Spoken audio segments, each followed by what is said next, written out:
नमस्कार प्रेक्षकांनो, तुमचं स्वागत आहे आपल्या चॅनलमध्ये. सायलीने घरात प्रियासोबत केली खूप मारामारी. चला तर बघूयात. अर्जुन सायलीला प्रियाच्या पाठीवरचा डाग दिसला. त्यांना हे पण आता कळून चुकलंय की तन्वी नाही बबली आहे. पण आता हे सगळं त्यांना पुराव्यानिशी सिद्ध करायचंय. म्हणून सायली सगळे हॉलमध्ये बसलेले असताना मुद्दामूनच प्रियाबरोबर भांडण काढते. आणि ते भांडण एवढं टोकाला जातं की त्यांच्यात मारामारी सुरू होते.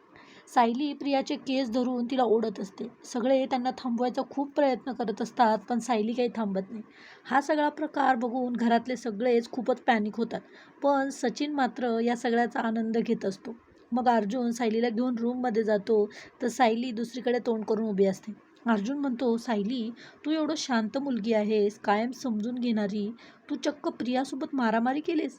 अर्जुनला काहीच समजत नसतं. सायली लगेच अर्जुनकडे बघते आणि हसतच त्याला पिशवी दाखवते. म्हणते, हे केस मिळवण्यासाठी केलं सगळं, DNA टेस्टसाठी. म्हणते, एक नाही 3-3 केस मिळाले. अर्जुन सायलीकडे आश्चर्यानेच बघत राहतो. त्याला विश्वासच बसत नसतो की सायली अशीही करू शकते. सायली मात्र हसत असते. तर आता फायनली प्रियाचं सत्य समोर येणार. तर असेच व्हिडिओ बघण्यासाठी प्लीज आपल्या व्हिडिओला लाईक करा आणि चॅनलला सबस्क्राईब करा.